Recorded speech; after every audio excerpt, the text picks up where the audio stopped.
Hello every one. അപ്പോൾ നമ്മുടെ +1കാരുടെ physics exam ആയിരുന്നു ഇന്ന്. നിങ്ങൾക്ക് ഫിസിക്സ് എക്സാം എങ്ങനെ ഉണ്ടായിരുന്നുള്ള കാര്യം കമൻറ്റ് ചെയ്യുക. സോ ഞാനിവിടെ വന്നിരിക്കുന്നത് നിങ്ങൾക്ക് അടുത്ത എക്സാം മാത്സ് എക്സാം അല്ലേ, സോ അതിനെപ്പറ്റി ജസ്റ്റ് ഒരു കാര്യങ്ങൾ ഡിസ്കസ് ചെയ്യാൻ വേണ്ടിയിട്ടാണ്. നമ്മുടെ +2ൻ്റെ മാത്സ് പബ്ലിക് എക്സാം എങ്ങനെ ഉണ്ടായിരുന്നു അവിടെ പറയേണ്ട കാര്യമില്ല, എല്ലാവർക്കും അറിയാം. It was extreme tough.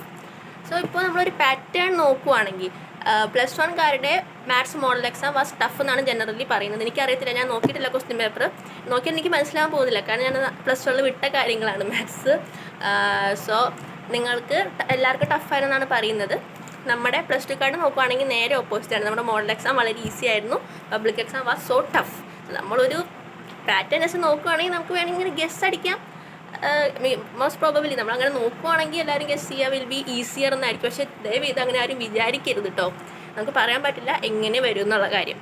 So അപ്പം നമ്മൾ ചെയ്യേണ്ടതെന്ന് വെച്ചാൽ മാക്സിമം NCERT ക്വസ്റ്റ്യൻസ് വർക്കൗട്ട് ചെയ്യുക.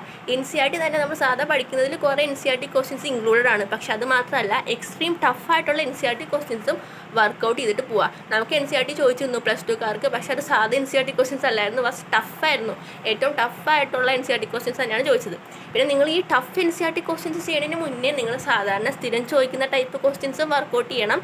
പ്രീവിയസ് ഇയർ അത്യാവശ്യമൊക്കെ നോക്കുക. നമുക്ക് പ്രീവിയസ് ഇയർ ഒന്നും അധികം ചോദിച്ചില്ല, പക്ഷെ നമുക്ക് പറയാൻ പറ്റില്ലല്ലോ എങ്ങനെയായിരിക്കും എന്ന്. ചിലപ്പോൾ നിങ്ങളുടെ എക്സാം ഈസി ആവാം, ചിലപ്പോൾ നിങ്ങളുടെ എക്സാം ടഫ് ആവാം. അപ്പോൾ എങ്ങനത്തെ രീതിയിലായാലും നിങ്ങൾക്ക് അപ്രോച്ച് ചെയ്യാൻ പറ്റണം. സോ ആരും നിങ്ങൾ പ്രീവിയസ് ഇയർ ക്വസ്റ്റ്യൻസ് അത്യാവശ്യം തവണ വർക്കൗട്ട് ചെയ്യുക.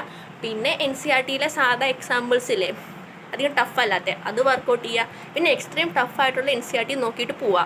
എക്സ്ട്രീം ടഫായിട്ടുള്ള NCERT നിങ്ങൾ വർക്കൗട്ട് ചെയ്ത് പോയിട്ടുണ്ടെങ്കിൽ ഐ തിങ്ക് മേ ബി നിങ്ങൾക്ക് എക്സാം എത്ര ടഫായിട്ട് വന്നാലും നല്ലൊരു മാർക്ക് സ്കോർ ചെയ്യാൻ വേണ്ടി പറ്റും.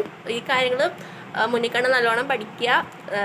ഈസി ആവുന്ന ഒരിക്കലും വിചാരിക്കരുത്. അതിന് വിചാരിച്ചാൽ നമ്മൾ പഠിക്കാണ്ട് ഇങ്ങനെ ഉഴപ്പിയിരിക്കും. സോ മാക്സിമം ട്രൈ ചെയ്യുക. All the best.